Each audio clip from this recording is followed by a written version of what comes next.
Democrats are simply not used to getting any type of pushback during any of their interviews. And what we're going to see today, of course, is Hakeem Jeffries completely melting down when he gets some follow-up questions from Rebecca Quick over here on CNBC. But before we get to these clips, don't forget to like, share, comment, subscribe on this video so we can break through the algorithms. Here we go. You've got 214 members in the Democratic caucus, so you only need 4 House Republicans to have to sign onto it to get this passed.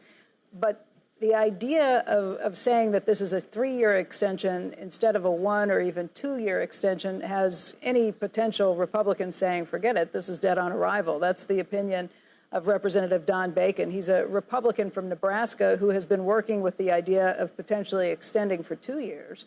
But 3 years, they say, is dead on arrival. So if this is something that you want to satiate, if you want to get done, you are going to need at least some Republicans to come over. Why not start with a 1-year extension or potentially even a 2-year extension?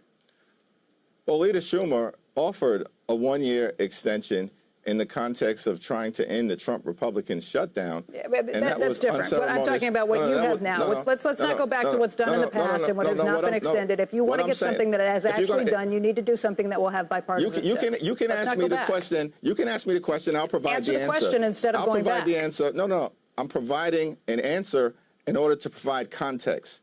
Republicans have repeatedly refused to take yes for an answer. It was a very reasonable multi-year extension that was offered. It was a 1-year straight extension plus a multi-year process through a bipartisan commission to more permanently resolve the Affordable Care Act issue. So having that context is absolutely important, regardless of what you may think. It's important context to make me realize that I don't think you want to get a deal done. I think this is something where you'd like to see the rates go higher and allow the Republicans to hang themselves with that. Is that the answer? That's absolutely a ridiculous assertion. And really, shame on you. 3 years is not going to get passed, so what do you do? Shame on you for saying that. Because we're fighting. It's not a partisan issue for us. In fact, the states that are most impacted as it relates to an Affordable Care Act tax credit expiration are all Republican states. We're talking about West Virginia, Wyoming, Alaska, Mississippi, right? Tennessee.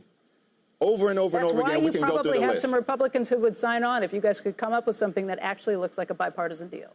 Listen, this is not a partisan fight for us. It's a patriotic fight. We're fighting for every constituent, even if Republicans aren't necessarily fighting for their own constituent. We want to find a bipartisan path forward. And that is what we've repeatedly indicated we want to do. Like, we want to sit down and have a reasonable discussion, find common ground to address this issue. Now, Republicans said in the House they were willing to deal with the Affordable Care Act tax credit issue after the government funding agreement was reached. Well, now the government shutdown is over, and there's still been no conversations with House Republican leaders. Mike Johnson never said that. The leader never said that. You do have Republicans, though, who would agree with you on something if it was actually bipartisan in nature. That's what I'm trying to get at.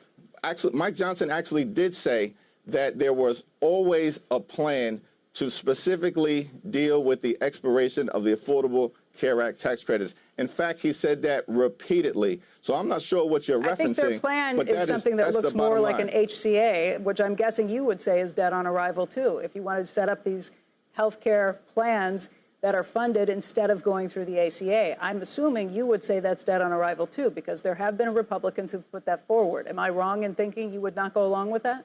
What I'm saying is that what's in front of us is the immediate expiration of the Affordable Care Act tax credits. Republicans have had all year to deal with this issue, and they've refused to do it. So they're the ones who are not interested in finding a resolution to a health care crisis that they've created, including passing a bill that enacted the largest cut to Medicaid in American history. And because of their policies, hospitals, nursing homes, and community-based health centers are closing throughout America, including in rural parts of the country.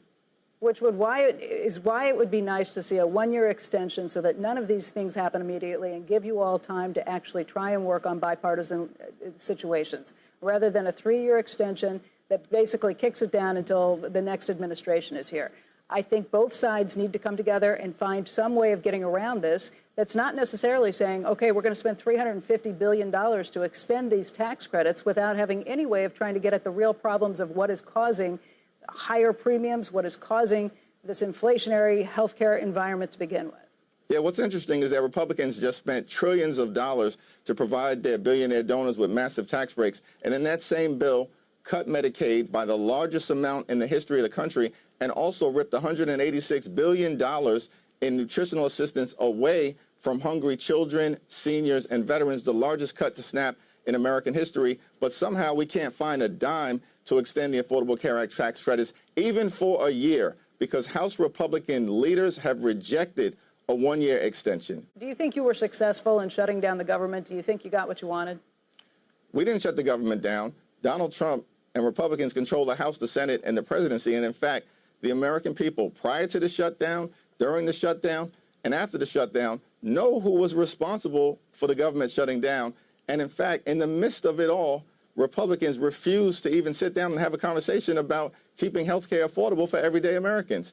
Oh my goodness, talk about passing the buck, right? At the end there, you can hear Hakeem Jeffries talking about the healthcare crisis that Republicans created, right? There is not one Republican fingerprint on the Affordable Care Act, on Obamacare. The Democrats own this fiasco. But now, of course, we have Hakeem Jeffries trying to come out and cover his butt and say, oh, it's the Republicans' fault. If we don't pass these subsidies, then prices are going to skyrocket. You mean the natural prices that happened because of Obamacare? Yeah, that's what we're talking about. And notice the pushback that Rebecca Quick gives him causes him to melt down. All right. Do you think it's a good idea to have this 3-year extension that doesn't really address any of the problems whatsoever? It doesn't fix anything. It's just throwing more and more money at the situation so that people don't realize how bad their healthcare actually is.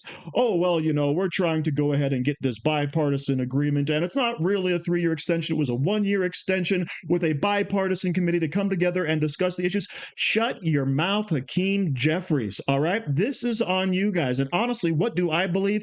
I don't think there should be any extension on the Obamacare credits. I think people need to see how awful this actually is. And that would suck, by the way. My premiums are going to go up just like everybody else's. But this will be the catalyst that will force people to recognize how awful this system is and then finally demand change. And I don't want economic harm done to anyone, but just giving away free money, giving away more subsidies, kicking the can down a road is not going to solve any of the underlying problems. Problems, by the way, that were addressed partially in the big, beautiful bill. But of course, Hakeem Jeffries has come out there and say, oh, Republicans actually cut Medicare and cut SNAP. No, we didn't. We did not cut $1. What we cut is basically eligibility. People who are healthy, people who are young, people who are able to work, guess what? You can go out there and work. You can go out there and volunteer your time. You can go out there and actually contribute instead of letting the rest of America pay for your lazy butts. So the Democrats and Hakeem Jeffries can go out there and complain all day long that these are cuts, but we all know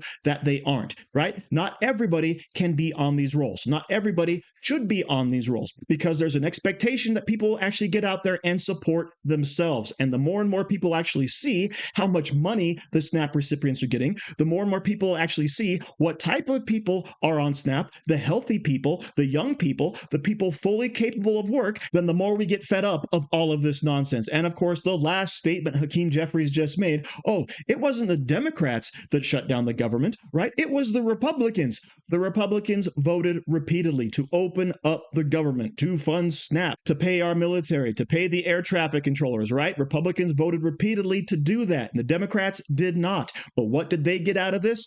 They won a couple of elections in blue districts and got nothing else. And by the way, who else agrees with all of this? It's actually the American people. According to CBS News YouGov poll, 55% of Americans believe that, yes, Trump and the Republicans got what they wanted out of the shutdown, which is basically none of the Democrat garbage, okay? And only 6% actually believe the Democrats got what they wanted, which, by the way, was restoring Medicare and Medicaid for illegal immigrants, restoring all of the cuts done by DOJ to actually save money in our federal government, and adding $1.5 trillion in spending just to subsidize Obamacare for the next 10 years, all right? That's what the Democrats wanted, and thank goodness only 6% think that they succeeded because that's what Republicans were fighting against. But of course, it's been so long now that in a couple more weeks, we get to look forward to all of this again. So thank you very much for watching. Don't forget to like, share, comment, subscribe, and say hi to your mom for me.